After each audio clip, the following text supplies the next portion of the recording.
Yayu sing Cirebon melu gembleng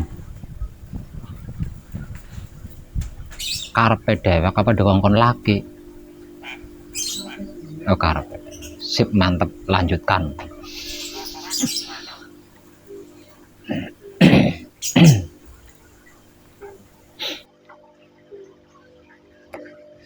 Mbak siapa yang dari Pekanbaru, Riau?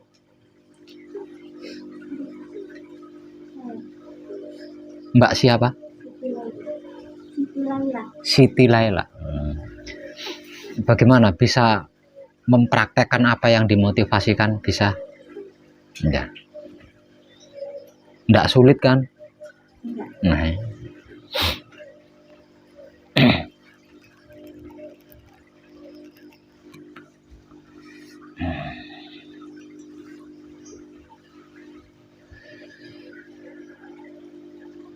Saya tinggal 1 malam paingan di Tulungagung, Pak Marjuki, gemblengnya aman?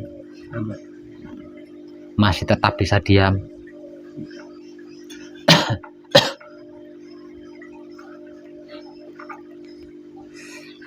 Yang dari Lamongan sudah di Manunggaljati malam ini? Nah. Patrap Samadinya bisa aman seperti yang saya maksud kemarin malam? Bisa.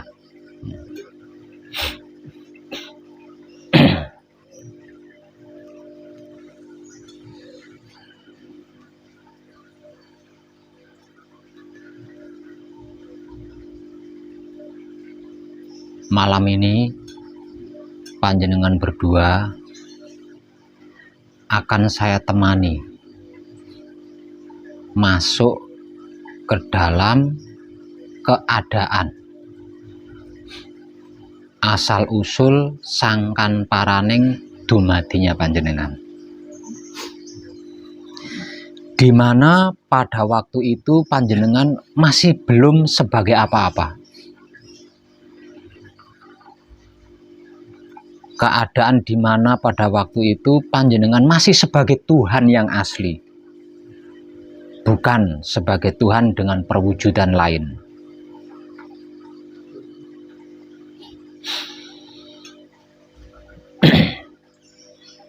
Tapi ingat,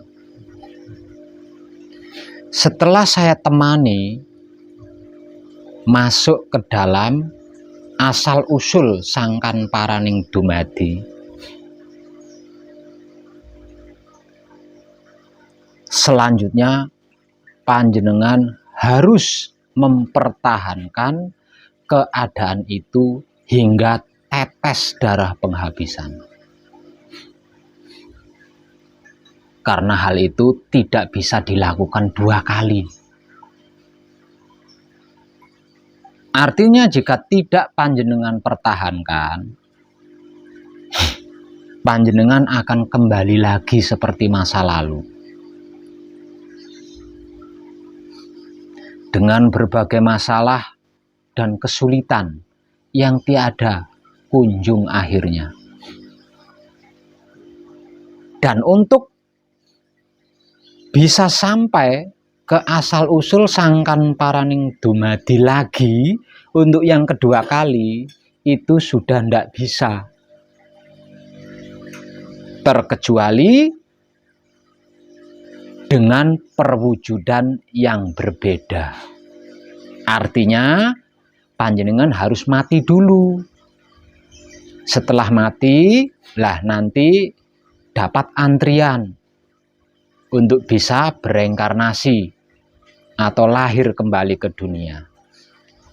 Setelah mendapat antrian dan bisa lahir kembali ke dunia, bereinkarnasi ke dunia, lah itu baru panjenengan bisa mengulangi pencapaian atau masuk ke dalam keadaan asal-usul sangkan paraning dumadi untuk yang kedua kalinya. Kalau masih dalam wujud yang sama seperti ini, panjenengan tidak bisa untuk mencapai kedua kalinya. Sebab karena itu, apapun yang terjadi, pertahankan hingga tetes darah penghabisan. Caranya mempertahankan bagaimana? Nanti akan diberi motivasi. Setelah saya temani masuk ke dalam keadaan asal-usul sangkan paraning dumadi. Dan saya berharap panjenengan tidak shock. Setelah saya temani atau ketika saya temani masuk ke dalam keadaan asal-usul sangkan paraning dumadi, tempat di mana panjenengan sebelum diciptakan sebagai makhluk, tempat di mana ketika itu panjenengan masih belum sebagai apa-apa, masih asli menjadi dirinya Tuhan. Panjenengan jangan shock, jangan kaget, jangan terkejut ketika menyaksikan sendiri bahwa yang dimaksud Tuhan selama ini tidak seperti yang panjenengan pikirkan.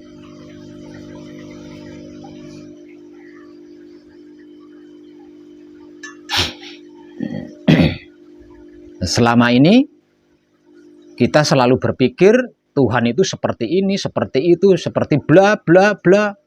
Ya. Ada yang mengatakan sebagai raja, ada yang mengatakan sebagai pemerintahan utama atau pemerintahan tertinggi dengan ribuan prajuritnya.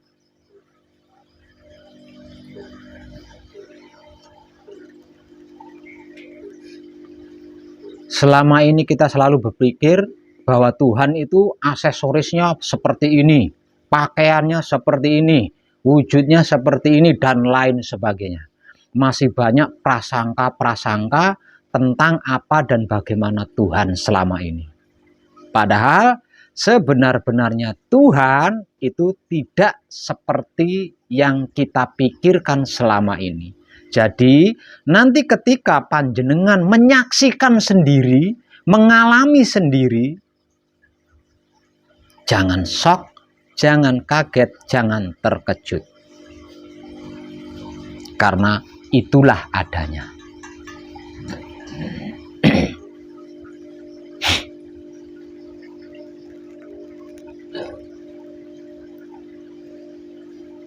Kalau panjenengan bisa mempertahankan pencapaian ini,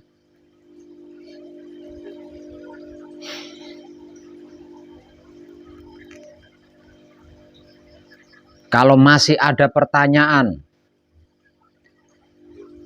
Tuhan di mana? Maka jawabannya, ketika pertanyaan itu muncul, panjenengan ada di mana? Itulah jawabannya. Kalau masih muncul pertanyaan, Tuhan itu seperti apa? Cepat lari mencari cermin, berkacalah. Itulah jawabannya.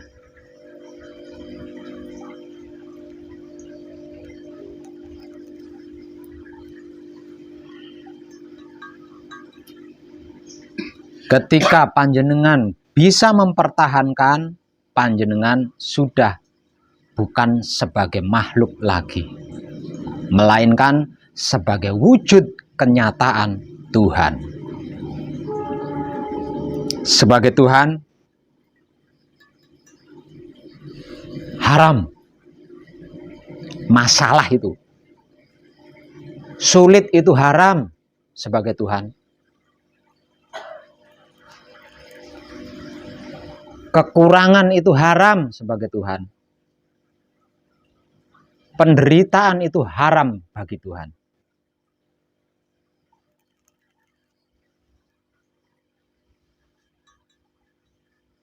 Kehancuran dan kematian sebagai Tuhan itu haram. Tapi jika panjenengan gagal mempertahankannya, semua itu akan menjadi atribut panjenengan sampai panjenengan masuk ke dalam liang kubur.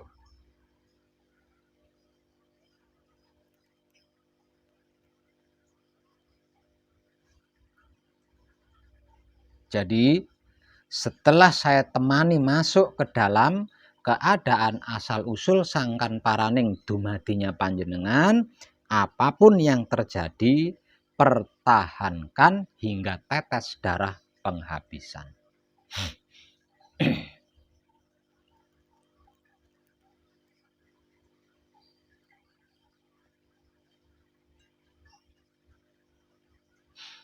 Mencapainya mudah dan gampang. Mencapai keadaan asal-usul sangkan paraning dumadi itu mudah dan gampang. Kalau ada yang mau menemani spiritual panjenengan dan rela menanggung beban dunia panjenengan. Gampang dan ringan.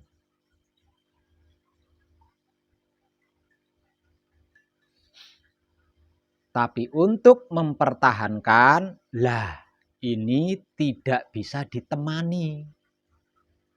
Tidak bisa ada yang menemani. Harus panjenengan sendiri yang berusaha mempertahankan.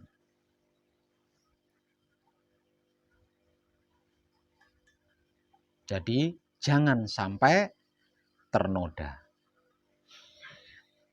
Tentang cara-cara teknik-teknik mempertahankan kemanunggalan jati atau pencapaian keadaan asal-usul sangkan paraning dumadi nanti akan diberi motivasinya setelah selesai saya temani.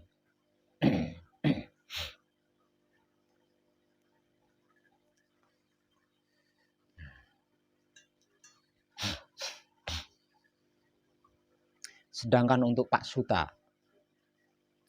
panjenengan sudah terlalu lama di sini. Bagi saya panjenengan sudah terlalu lama di sini. Sedangkan untuk mencapai keadaan asal-usul sangkan paraning dumadi maksimal bagi yang bukan pemula itu hanya dibutuhkan waktu 4 hari 4 malam. Dan saya memberikan waktu kepada panjenengan hanya 3 hari 3 malam.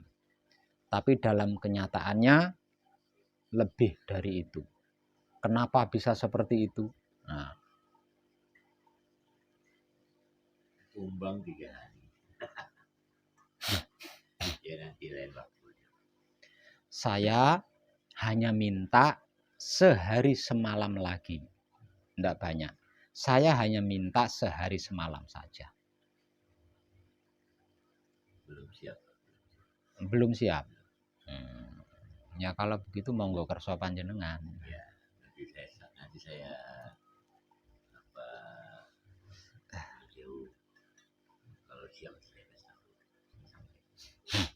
Soalnya masih ada gangguan. Nah.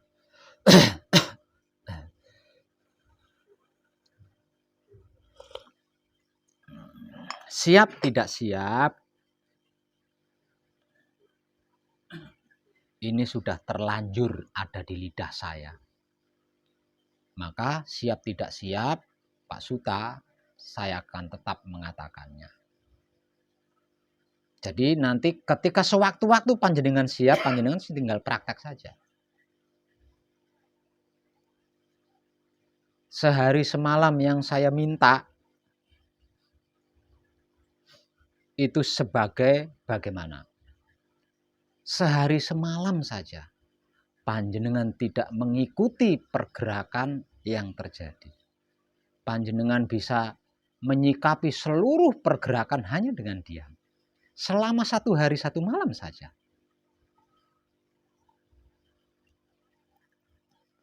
Itu permintaan saya.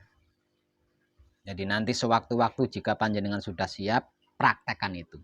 Selama sehari semalam panjenengan tidak mengikuti pergerakan apapun dan tidak terpengaruh oleh pergerakan apapun. Cukup sikapi proses apapun termasuk pergerakan itu hanya dengan diam saja. Dan saya minta hanya 1 hari 1 malam. Kenapa bisa seperti itu? Kan saya mengikuti pergerakan hidup Pak Web, seperti yang panjenengan motivasikan selama ini. Betul. Tidak ada satupun pergerakan yang kita lakukan itu yang bukan pergerakan hidup. Semua pergerakan, segala pergerakan, seluruh pergerakan itu adalah gerak-geriknya hidup. Tapi jangan lupa, di dalam diri kita ada 5 ruh, sedulur papat dan hidup sebagai pancernya. 5 ruh ini masing-masing mempunyai kehendak sendiri-sendiri. Jadi tidak menutup kemungkinan pergerakan yang kita lakukan ini adalah kehendak salah satu 4 anasir kita. Yang menggerakkan hidup, tapi kehendaknya belum tentu kehendak hidup. Sebab karena itu, kalau belum manunggal secara hakiki, kalau belum manunggal jati, jangan ikuti dan jangan terpengaruh oleh gerakan-gerakan itu. Karena itu, di dalam manekung atau gembleng tidak ada bentuk motivasi yang menganjurkan panjenengan mengikuti pergerakan. Iya enggak? Iya kan?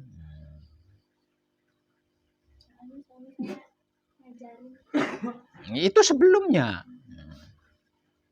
Itu sebelumnya. Sebelum manunggal jati, sebelum manunggal secara hakiki, kita harus mengikuti pergerakan-pergerakan itu ketika melakukan patrap samadhi. Karena itu memang prosesnya. 1. Yang kedua, agar kita bisa lebih peka. Ini pergerakan siapa, ini pergerakan siapa. Maksudnya seperti itu. Tapi di dalam manekung, di dalam gembleng tidak terpakai itu. Karena apa? Karena manekung atau gembleng adalah penyelesaian laku murni.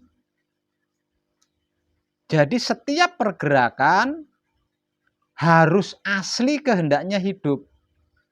Harus asli kehendaknya hidup. Dikarenakan kita belum mengerti, belum memahami, dan belum tahu apakah pergerakan itu kehendak hidup, maka lebih baik kita tahan dulu.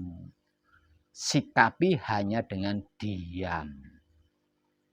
Nanti setelah manunggal jati atau manunggal secara hakiki, lah baru kita ikuti pergerakan-pergerakan itu. Karena apa? Karena setiap pergerakannya sudah pasti kehendaknya hidup.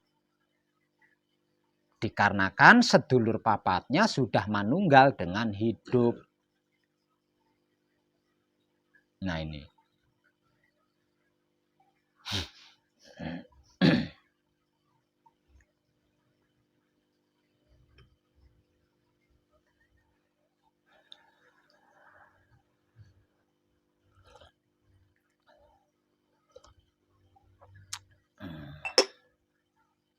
Sebelum manunggal jati, sebelum manunggal secara hakiki, kalau tidak mengikuti pergerakan-pergerakan itu, ya tidak akan ada prosesnya.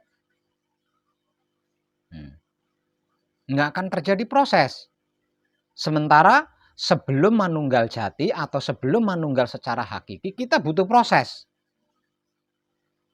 Kalau tidak mengikuti pergerakan, tidak terjadi proses. Artinya kita akan lama.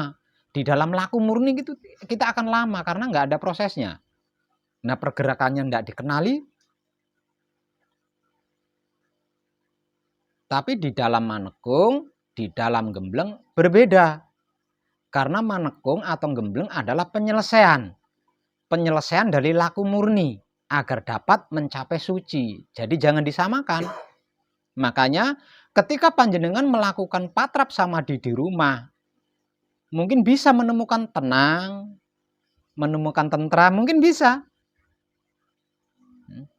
Menemukan enak, menemukan plong, mungkin bisa.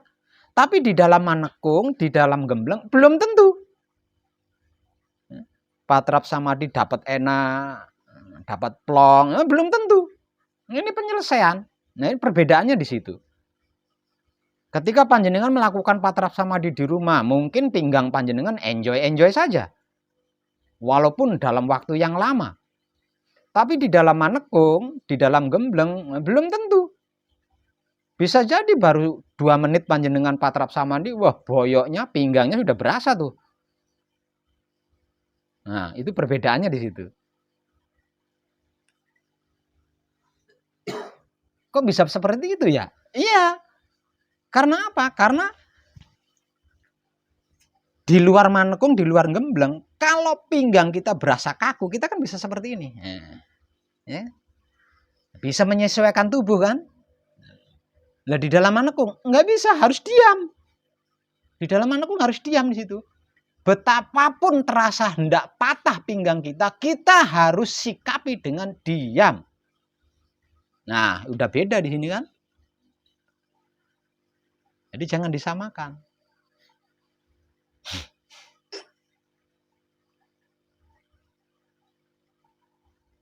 Nah, sebenarnya manekung atau gembleng ini waktunya sangat singkat sekali. 4 hari 4 malam itu sudah lama banget, itu udah maksimal. Kalau panjenengan bisa menyikapi seluruh proses hanya dengan diam, hitungan jam panjenengan, bisa jadi hanya semalam sampean akan saya temani mencapai keadaan asal usul sangkan paraning dumadi. Tapi untuk menyikapi seluruh proses dengan diam ini kan tidak gampang, karena kita belum terbiasa diam. Dalam hal apapun kita belum terbiasa diam.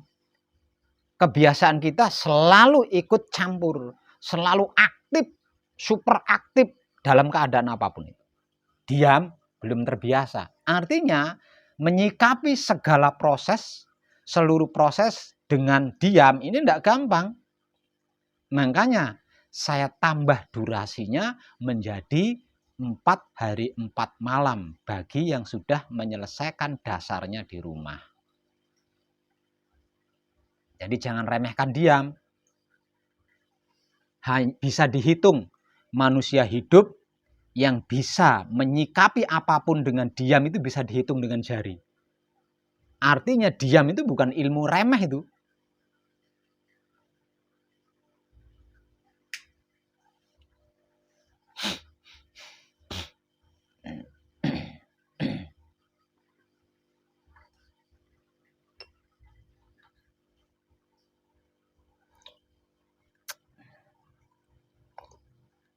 Bahkan tidak menutup kemungkinan Tuhan yang kita sangka selama ini akan berkunjung datang. Akan berkunjung datang menemui kita. Kalau kita menyangka bahwa Tuhan itu punya mulut yang bisa memberikan bisikan-bisikan, dia akan datang sebagai bisikan-bisikan.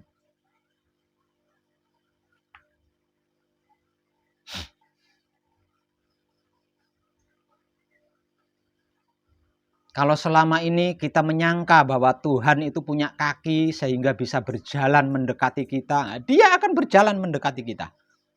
Ini tidak menutup kemungkinan akan terjadi di dalam manekung atau gembleng. Jadi apapun prasangka kita tentang Tuhan selama ini akan hadir ketika kita manekung, ketika kita gembleng. Sebagai apa? Sebagai prasangka-prasangka kita. Nah ini kalau tidak disikapi dengan diam, kacau panjenengan.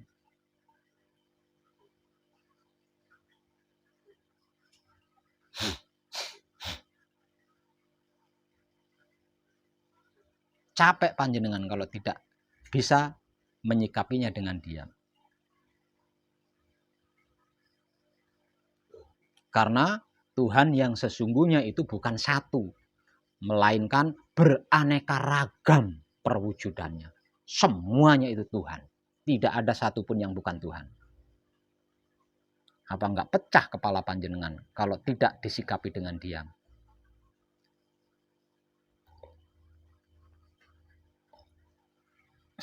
Selama ini kita berpikir dan menyangka Tuhan hanya satu dan itu ada di langit kan.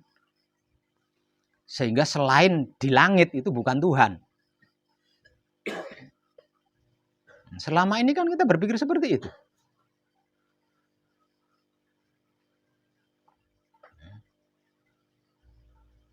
Selama ini kita berpikir dan menyangka bahwa Tuhan itu ada di nirwana, ada di surga, ada di langit Sabtuju dengan aksesoris pakaiannya sebagai raja yang mewah. Kan selama ini kita berprasangka seperti itu tentang Tuhan. Tanpa sadar. Kita sudah menyangka bahwa di dalam dimensi Tuhan itu ada tukang tenun kain.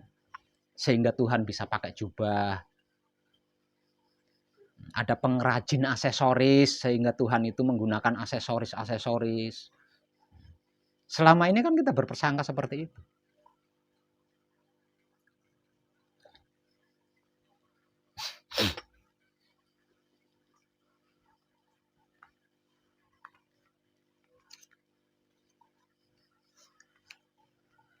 Ikuti apa yang dimotivasikan terkait manekung atau gembleng dan panjenengan pasti akan mengalami kemulusan.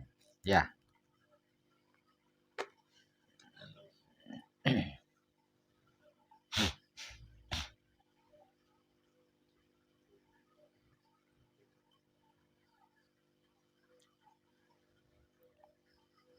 Selebihnya tentang manekung, tentang gembleng,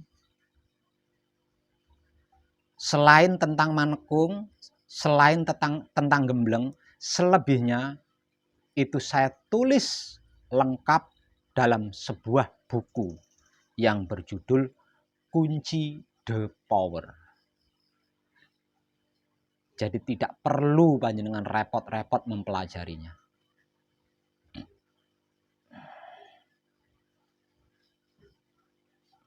Karena selain itu sudah saya siapkan berbentuk buku. Panjenengan tinggal baca, kalau sudah paham langsung praktekkan.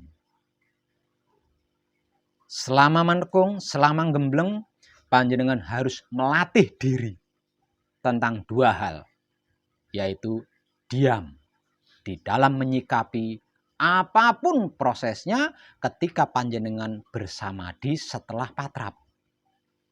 Yang kedua, melatih diri untuk bersedia mau menikmati rasanya kelakuan apapun dan bagaimanapun yang terjadi di luar patrap samadhi.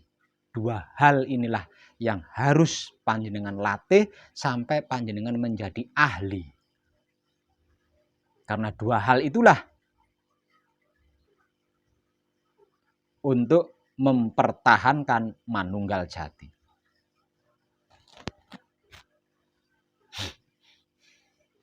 Sedangkan yang lain-lainnya ada di buku, sudah saya siapkan. Dan itu akan saya berikan kepada panjenengan gratis. Jadi tidak perlu berpikir neko-neko. Siapkan saja diri panjenengan untuk bisa diam dalam menyikapi apapun dan bersedia menikmati rasanya kelakuan panjenengan sendiri, apapun itu bentuk kelakuannya, dengan kesadaran cinta kasih sayang.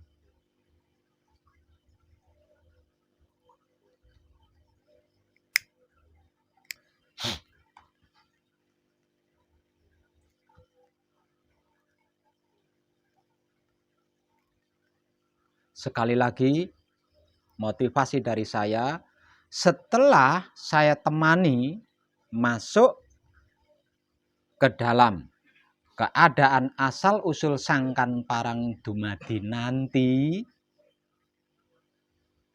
pertahankan hingga tetes darah penghabisan.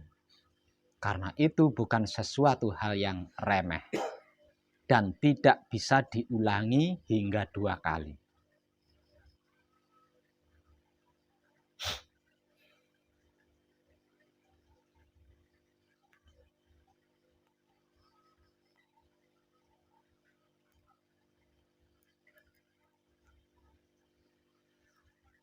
Dan selama panjenengan mempertahankan manunggal jati, mempertahankan pencapaian di dalam keadaan asal usul sangkan paraning dumadi, berhati-hatilah. Selama panjenengan bisa mempertahankan, berhati-hatilah. Karena apa? Karena panjenengan adalah wujud kenyataan Tuhan. Ingat, ketika panjenengan dalam keadaan manunggal jati yang sedang panjenengan pertahankan, maka panjenengan sebagai gambaran wujud kenyataannya Tuhan. Berhati-hatilah dengan wahyu panca gaib dan wahyu pancalakunya panjenengan sendiri. Berhati-hatilah.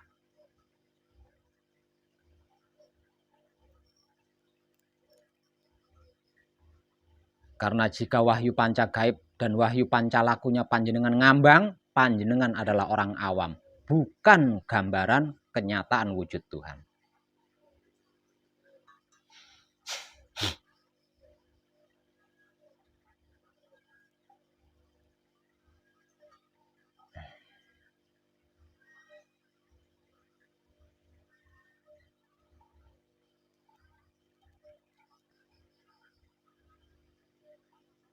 Satu pesan saya.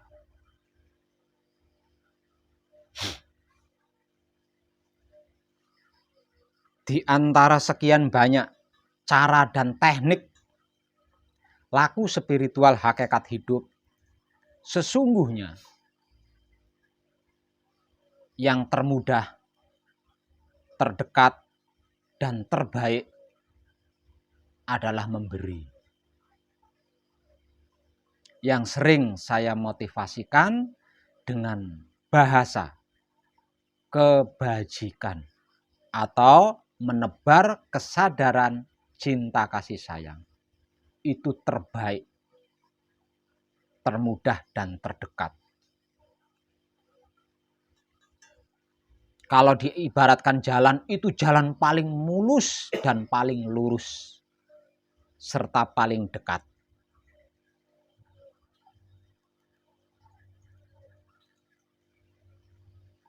Memberi kebajikan atau menebar kesadaran rasa cinta kasih sayang ini dapat kita lakukan dalam bentuk berbagai macam.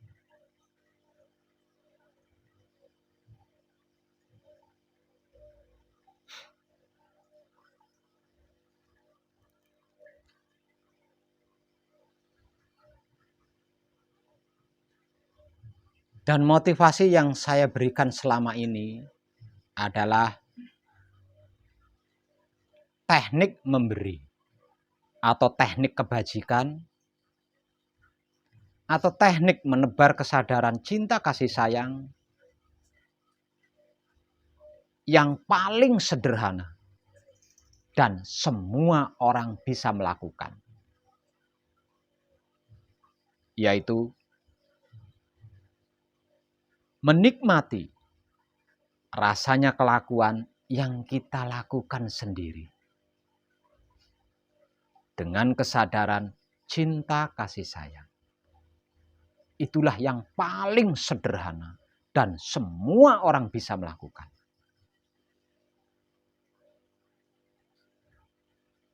Tapi kalau cara dan teknik memberi kebajikan, menebar kesadaran cinta kasih sayang lainnya, itu belum tentu setiap orang mampu melakukannya.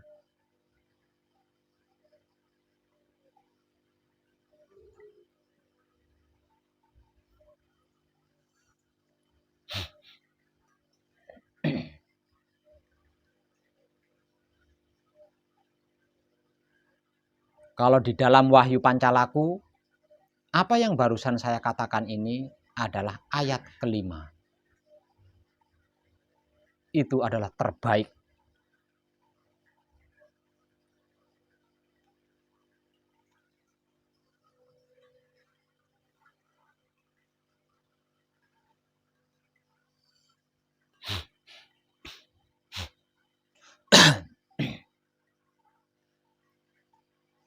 Jadi suatu saat kalau panjenengan punya kuasa memberi, maka lakukan pemberian itu seperti ketika panjenengan beol.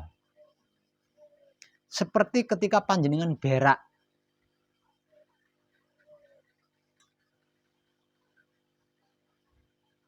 Panjenengan ngerti, panjenengan paham, panjenengan tahu kalau panjenengan itu sedang berak.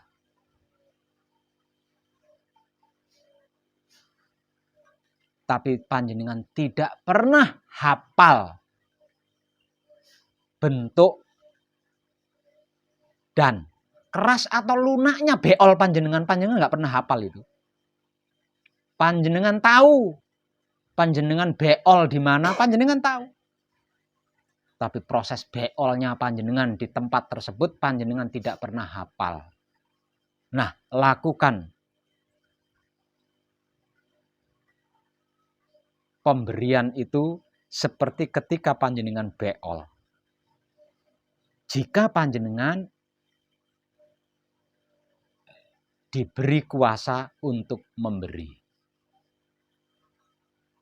Jika panjenengan tidak diberi kuasa untuk memberi, maka cukup nikmati saja rasanya kelakuan yang panjenengan lakukan sendiri dengan kesadaran cinta kasih sayang.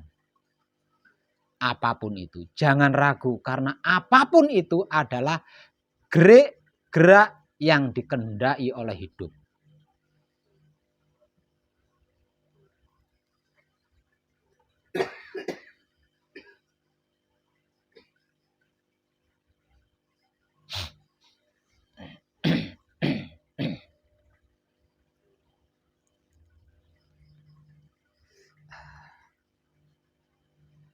Dan yang masih gembleng atau manekung, lakukan apa yang barusan kita bahas ini dengan sungguh-sungguh. Karena dua hal itulah yang sedang panjenengan latih selama manekung, selama gembleng.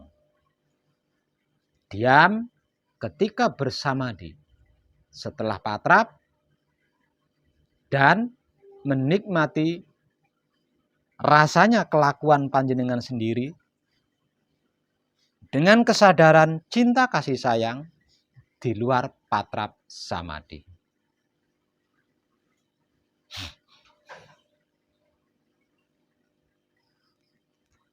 Jika sampai memasukkan sesuatu ke dalam diri panjenengan, jangan lupa sempurnakan terlebih dahulu dan ucapkan terima kasih setelahnya.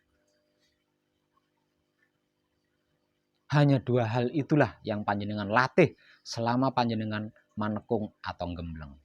Selebihnya pelatihannya ada di dalam buku. Panjenengan tinggal baca lalu praktekkan setelah paham.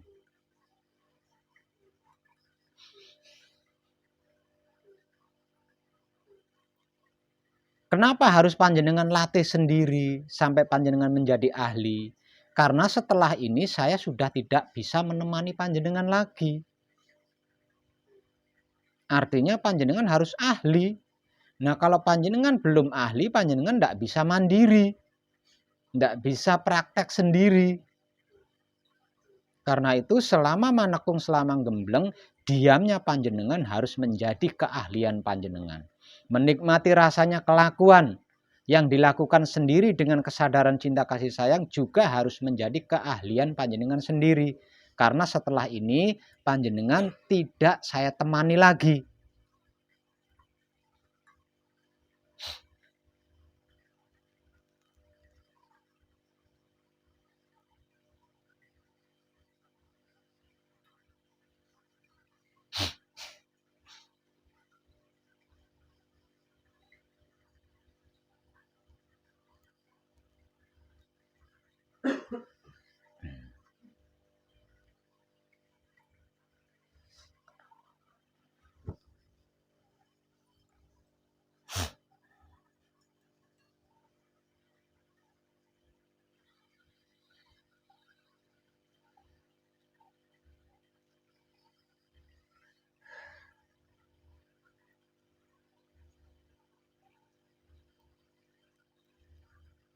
Ada pertanyaan terkait ini?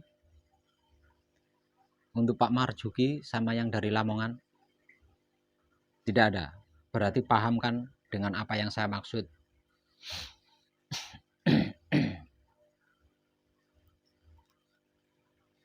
Sekali lagi saya tegaskan, Manunggal Jati adalah puncak klimaknya.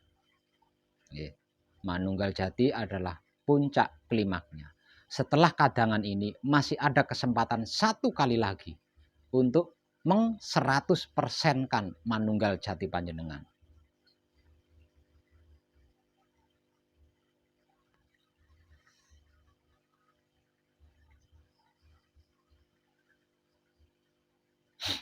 Apapun itu ada di dalam Manunggal Jati ini. Apapun itu ada di dalam Manunggal Jati ini. Dan di dalam Manunggal Jati ini, apa pergerikan yang ada di dalam hati panjenengan bisa panjenengan wujudkan. Di dalam Manunggal Jati ini, apapun bentuk pergerikan yang ada di dalam hati panjenengan bisa panjenengan gerakkan, bisa panjenengan nyatakan, bisa panjenengan wujudkan.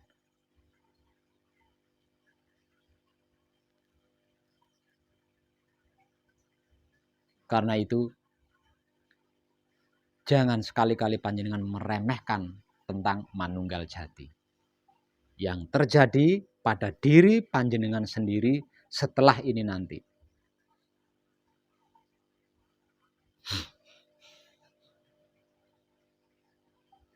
Dan untuk itu panjenengan harus mempertahankannya. Untuk itu panjenengan harus mempertahankannya hingga tetes darah penghabisan. Karena jika tidak, panjenengan akan kembali ke masa lalu dengan berbagai macam masalah-masalah dan kesulitan yang nggak ada ujung akhirnya.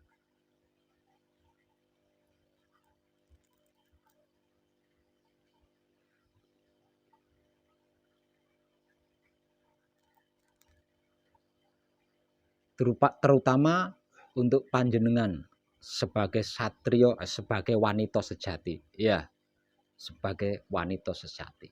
Sesungguhnya wanita sejati inilah yang luar biasa, yang lebih luar biasa dari satrio sejati.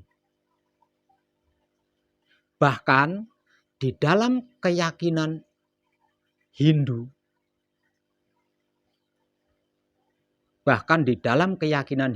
entah itu Hindu Bali atau Hindu India, sampai-sampai diilustrasikan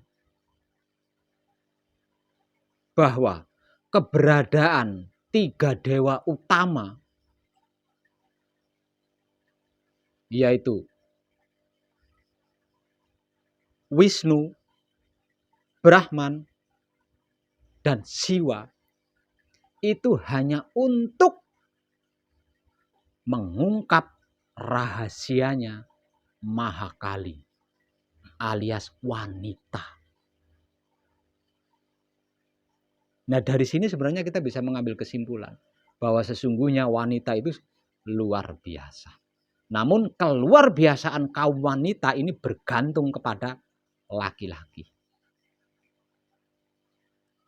Dan jika panjenengan sebagai suami tidak bisa mengungkap gaibnya wanita yang menjadi istri panjenengan, panjenengan akan dituntut di situ. Karena yang mengadakan panjenengan adalah wanita. Di luar kesadaran wanita itu sendiri. Itu teramat jelas. Satu-satunya keyakinan yang masih mengalir warisan leluhur adalah Hindu. Entah itu Hindu, tidak peduli itu Hindu Bali atau tidak peduli itu Hindu India, sama. Masih ada aliran asli dari leluhur. Dan mengilustrasikan 3 dewa utama, yaitu Wisnu, Brahman, dan Siwa, keberadaannya itu hanya untuk mengungkap gaibnya Mahakali. Kalau dalam bahasa awamnya, untuk menyadarkan Mahakali. Karena Mahakali tidak menyadari dirinya. Bahwa dirinya itu yang mengadakan 3 dewa utama ini. Maka 3 dewa utama ini berusaha untuk mengungkap gaibnya Mahakali. Artinya jika setiap wanita menyadari jati dirinya itu apa dan seperti apa,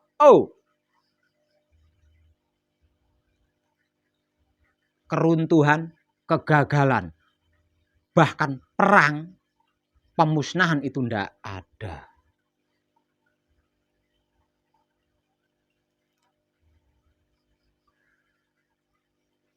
Penderitaan, kekacauan, peperangan, perselisihan, bahkan penghancuran-penghancuran yang terjadi selama ini karena adanya banyak kaum wanita yang tidak menyadari dirinya. Panjenengan luar biasa karena kesadaran panjenengan segera tergugah.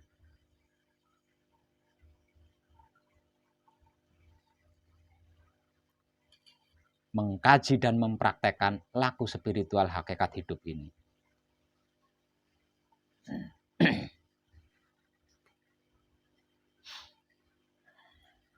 Beruntunglah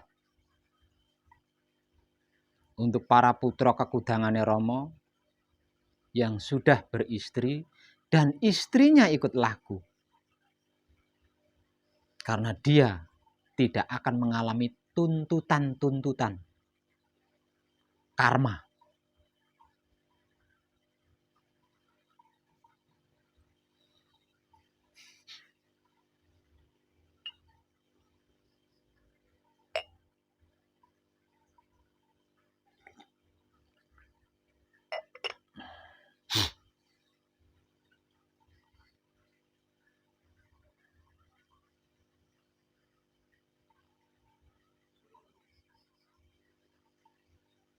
Manunggal jati atau kesempurnaan hidup dan mati sesungguhnya ending atau benang merahnya ada di situ. Kakek moyang kita Adam berhasil mencapai kesempurnaan hidup dan mati itu karena apa? Karena berhasil menyadarkan Siti Hawa istrinya.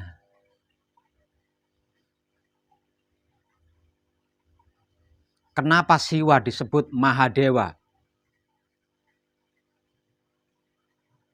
Itu dikarenakan Siwa berhasil mengajak kedua dewa utama lainnya mengungkap gaibnya Mahakali. Dan ketika Siwa bersama kedua dewa utama lainnya berhasil mengungkap gaibnya Mahakali atau menyadarkan kesadarannya Mahakali, ketika itu Siwa mendapat gelar sebagai Mahadewa, dewanya dewa.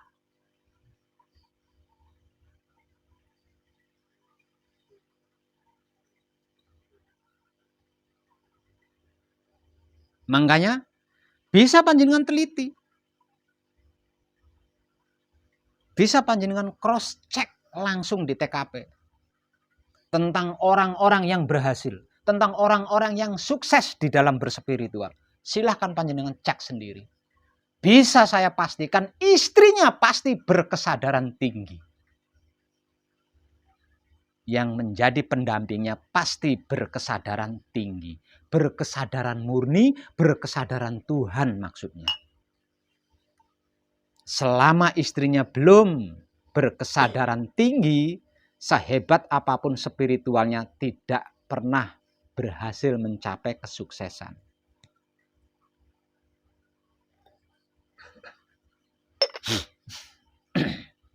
Dan beruntung bagi yang belum beristri, karena tidak membutuhkan itu. Tidak membutuhkan keseimbangan maksudnya. bisa dilakukan sendiri. Lah untuk panjenengan yang sudah beristri butuh itu.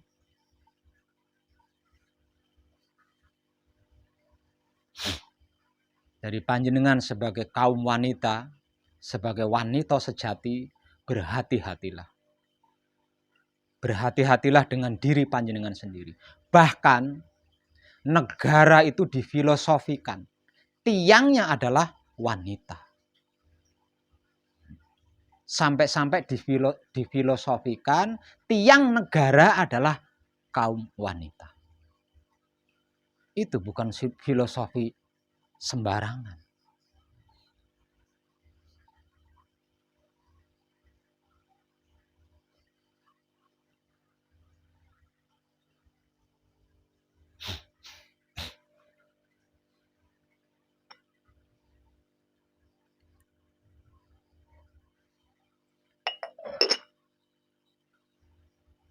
Dan untuk panjenengan, kaum wanita mungkin tidak tertarik mengkaji dan mempraktekkan wahyu pancagaib. Namun suami panjenengan sedang mengkaji dan mempraktekkan wahyu pancagaib. Sungguh saya katakan panjenengan pun beruntung.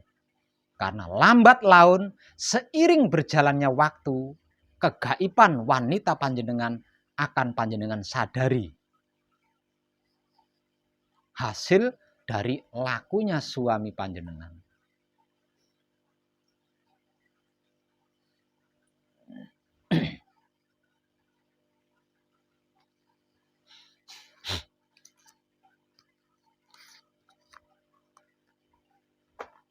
Nah, untuk panjenengan yang sudah ikut laku, artinya sudah ikut mengkaji dan mempraktekkan wahyu pancagaib, agar secepat mungkin gaibnya diri panjenengan sebagai wanita sejati itu segera terungkap, syaratnya sangat gampang sekali.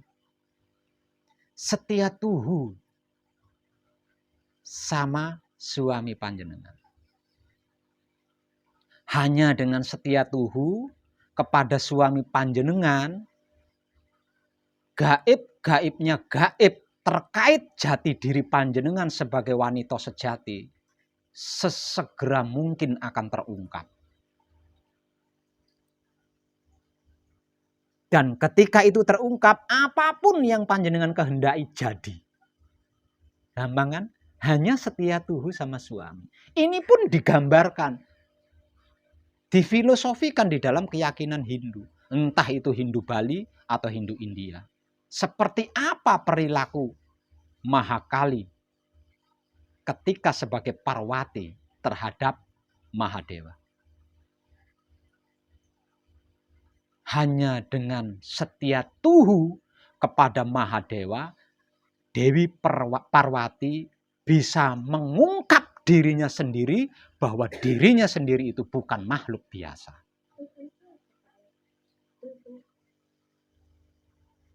Patuh. Setia tuhu berarti mencintai dengan tulus dan patuh kepada suami. Hanya dengan seperti itu. Tidak perlu beraneka macam seperti kaum lelaki.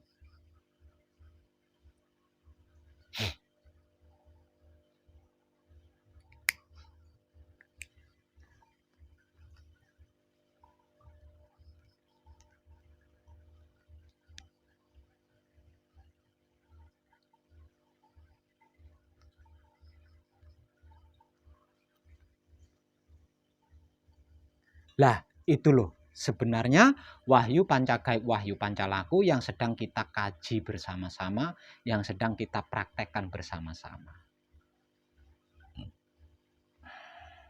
Yang pada dasar intinya adalah mengungkap gaibnya gaib maha hidup. Yang menghidupi seluruh makhluk tanpa terkecuali.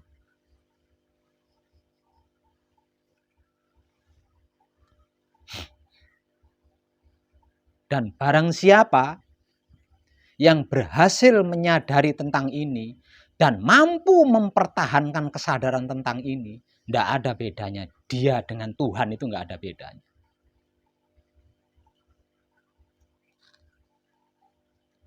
Karena Tuhan adalah isinya, dirinya adalah wadahnya.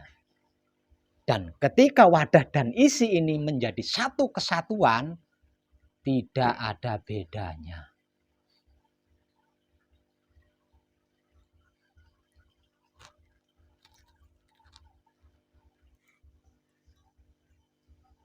Ini adalah eranya. Ini adalah zamannya. Ini adalah kedaulatannya.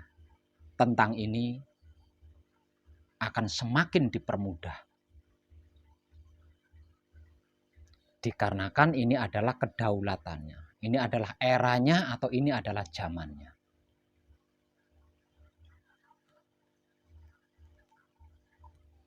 Jadi usah panjenengan pikir seperti apa prosesnya nanti. Karena yang melakukan adalah dia sendiri, bukan kita.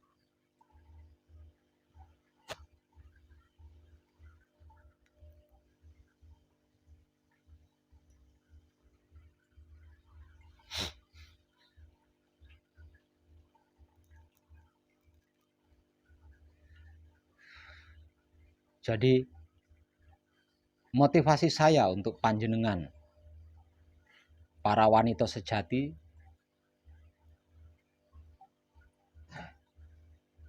hargai diri panjenengan sendiri. Hormati diri panjenengan sendiri. Sakralkan diri panjenengan sendiri. Karena panjenengan adalah gembok. Jika sampai gembok itu berkarat, kunci tidak berfungsi. Karena untuk memecahkan gembok harus pakai martil. Lawang sudah berkarat. Jadi jangan sampai itu terjadi pada diri panjenengan.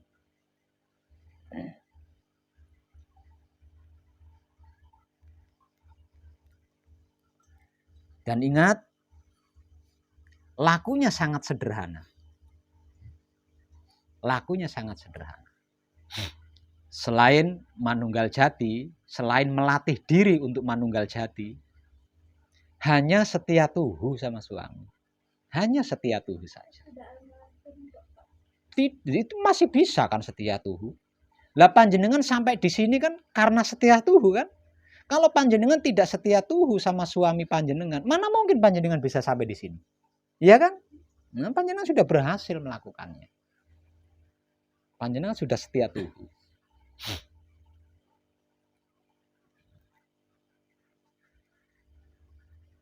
Panjenengan sudah mewujudkan apa yang menjadi kehendak almarhum.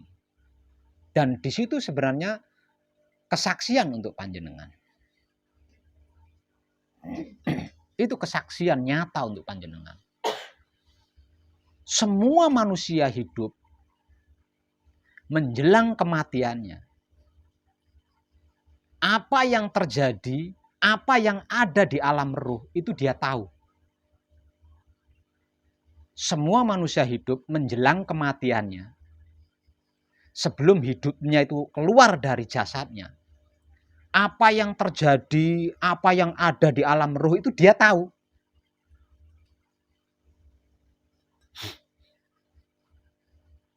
Makanya apa yang dia bicarakan pasti kita tidak nyambung. Pasti kita menganggapnya ngelantur. Padahal apa yang dia katakan itu yang dia tahu di alam ruh. Menjelang kematiannya, suami panjenengan berulang-ulang kali mengatakan tentang wahyu pancagaib agar panjenengan mewujudkannya. Dari sini aja kita bisa ngambil kesimpulan.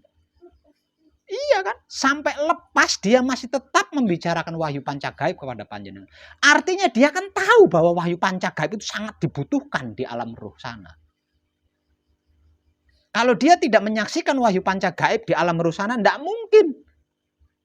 Sampai hidupnya lepas itu dia menceritakan tentang wahyu pancagaib dan ingin panjenengan mewujudkan tentang wahyu pancagaib itu tidak mungkin dia bercerita seperti itu.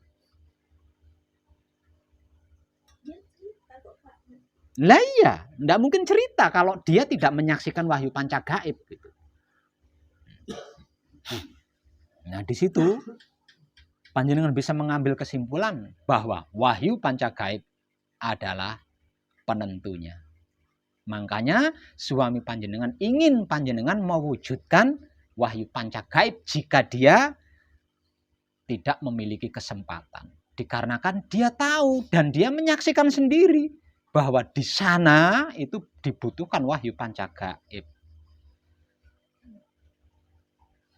Dan hanya dengan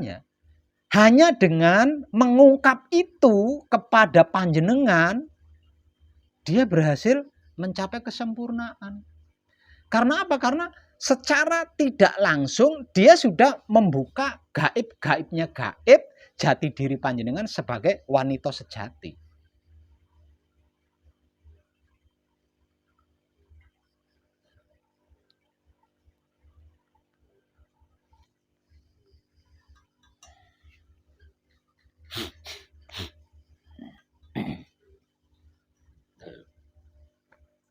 Dan sesungguhnya itu kesaksian yang lebih dari cukup.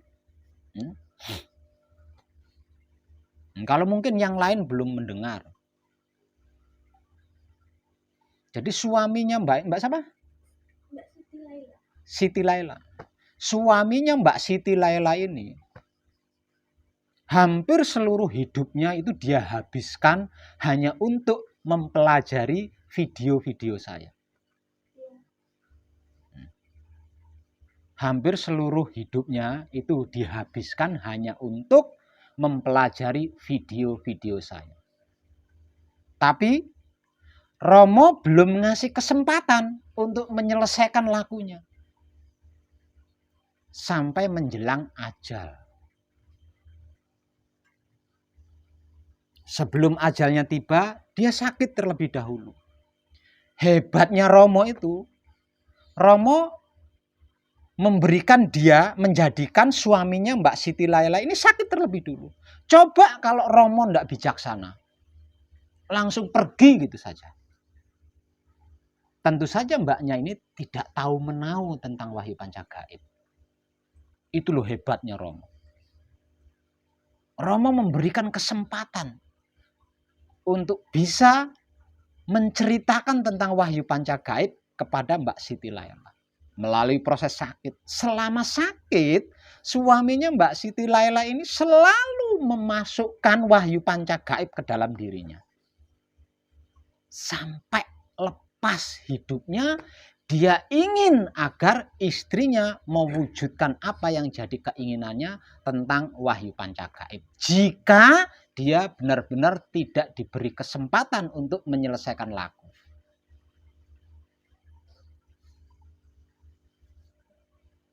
Nah, kalau wahyu panca gaib ini bukan sesuatu yang luar biasa, tidak akan diceritakan, tidak akan terjadi hal itu.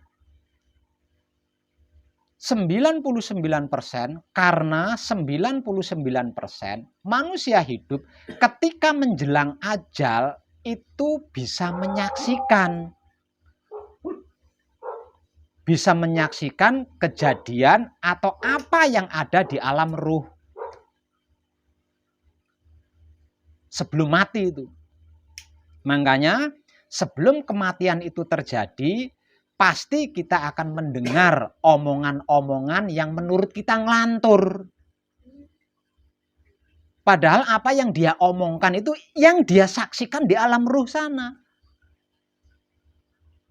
Nah, suaminya Mbak Siti Laila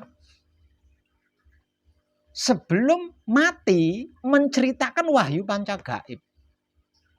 Sampai-sampai ingin agar Mbak Siti Laila menyelesaikan lakunya tentang wahyu panca gaib agar menjadi kenyataan. Berarti suaminya Mbak Laila ini menyaksikan bahwa wahyu panca gaib itu betapa pentingnya di alam ruh sana.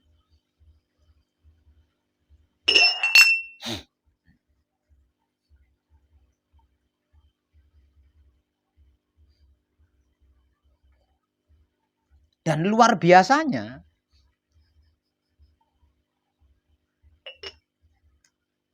kesempatan yang diberikan kepada Romo, kepada suaminya Mbak Siti Laila, berhasil. Gaib-gaibnya gaib yang ada di dalam kedirian Mbak Siti Laila sebagai wanita sejati terungkap di situ. Dan sampailah Mbak Siti Laila di pesanggerahan ini untuk menyelesaikan laku suaminya. Itu sangat luar biasa sekali. Dan kesaksian yang lebih dari cukup sesungguhnya.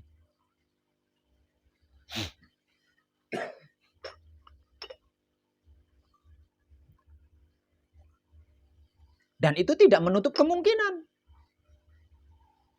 Itu tidak menutup kemungkinan. Karena suaminya Mbak Siti Laila berhasil mencapai kesempurnaan, yang artinya berhasil kembali menjadi Tuhan lagi yang sesungguhnya. Tidak menutup kemungkinan. Dikarenakan bagian dari dirinya masih ada di dunia, dia datang lagi sebagai suaminya. Tidak menutup kemungkinan itu. Lawang bagian dari dirinya sangat setia tuhu kepadanya.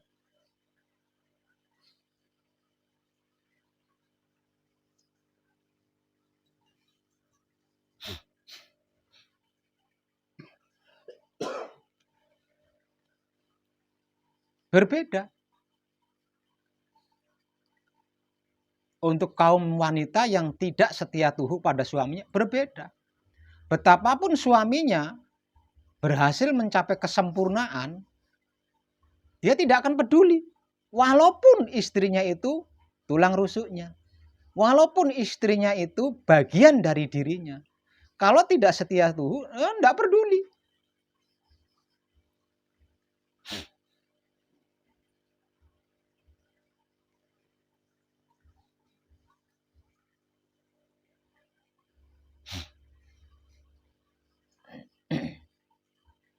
Dan itu cambuk yang sangat luar biasa untuk kaum wanita itu. Kebanyakan kaum wanita ditinggal mati suaminya baru beberapa hari saja ingat mantannya. Ingat mantannya, berencana akan menikah lagi dan lain sebagainya. Mbak Siti Laila tidak. Ditinggal mati suaminya, dia ingin mewujudkan apa yang dilakukan oleh suaminya dan itu belum tercapai.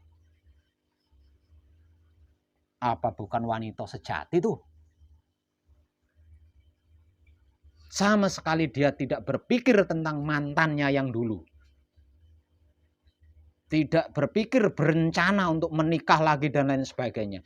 Dia lebih mengutamakan mewujudkan apa yang menjadi laku suaminya yang belum selesai. Hingga sampai di pesanggerahan ini. Wah, luar biasa itu. Cambuk yang luar biasa untuk kaum wanita itu. Dan saya berani pastikan. Suaminya yang sudah berhasil mencapai kesempurnaan itu tidak akan lepas tangan begitu saja.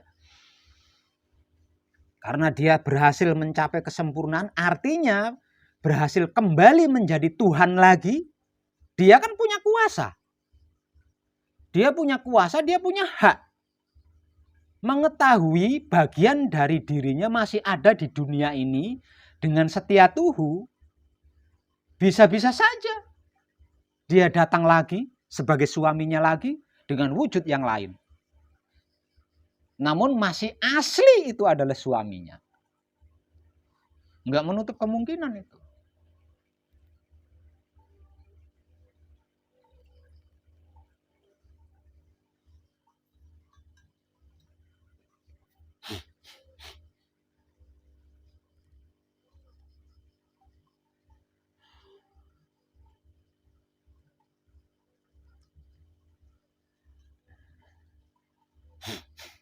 Jadi motivasi dari saya untuk Mbak Siti Laila, pertahankan setia tuhumu itu, ya, pertahankan. Karena sesungguhnya suamimu tidak mati, dia sempurna dan sempurna itu bukan mati. Artinya tidak menutup kemungkinan.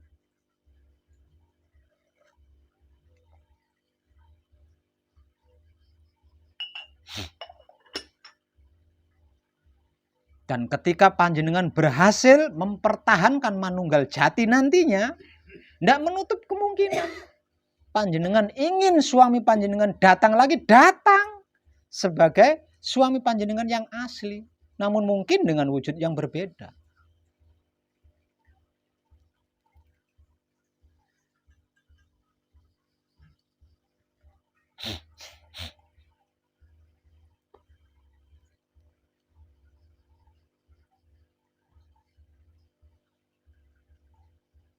Spiritual yang sangat luar biasa.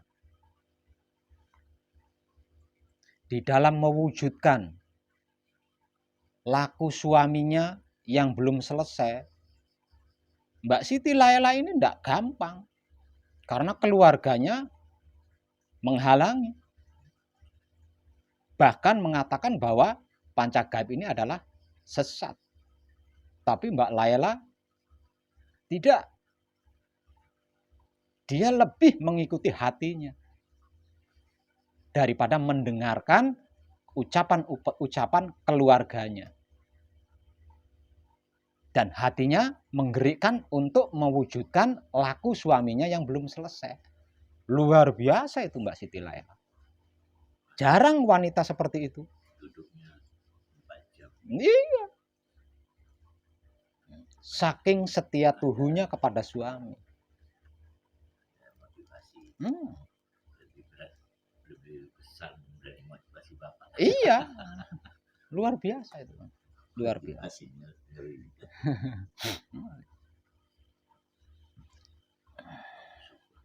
Waktu suaminya masih hidup, ketika dia menyimak video saya, itu juga dia bercerita tentang wahyu panca gaib kepadanya. Tapi dia kan belum fokus di situ, masih belum fokus kan. Bahkan sempat menghafal bacaan-bacaan. Namun semuanya jadi lupa, semuanya jadi terlupakan ketika suaminya sakit. Saking fokusnya merawat suami, saking setia tuhunya mendampingi suami, terlupakan kan bacaan-bacaan itu. Dan diingatkan lagi ketika suaminya hendak mangkat. Kamu harus mewujudkan. Di situ baru dia ingat lagi. dari Riau sendirian ya. Dari Pekanbaru sendirian coba. Luar biasa. Hebatnya Romo di situ.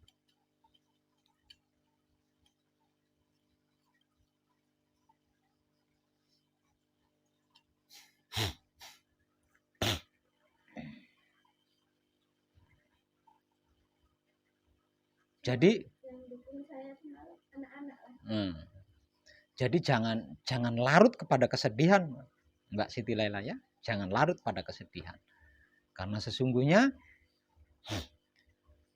kesempurnaan sejati, kalau kesempurnaan sudah menjadi hak suami panjenengan. Nah, sejatinya ini, kesempurnaan sejati kuncinya ada pada panjenengan. Ya. Nah, nanti kalau panjenengan sudah berhasil menyelesaikan lakunya suami yang belum terwujud dan bisa mempertahankannya, apapun yang menjadi kehendak panjenengan tidak mustahil. Kalau panjenengan menginginkan suami panjenengan yang hebat itu hadir lagi, hadir, itu bergantung panjenengan. Bisa wisata ke sana ketemu suami. Kami dulu sepakat. Siapa yang duluan sempurnakan. Nah, Setelah sempurna, nanti kita jumpa di sana. Jangan di sana Mas, di sini saja. Karena di sini banyak supermarket gitu aja. Jangan di sana Mas, di sini saja. Enggak, tadi kan bilang berjumpa di sana. Bisa jalan-jalan ke sana malah, bukan berjumpa lagi.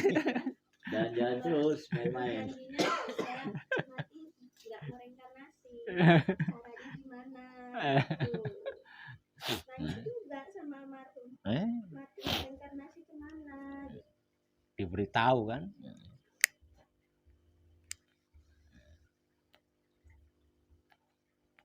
Luar biasa, luar biasa. Dan kadangan kita malam ini cukup sampai di sini dulu ya. Kita sambung kali lain. Terima kasih dan tercerahkan kita semuanya.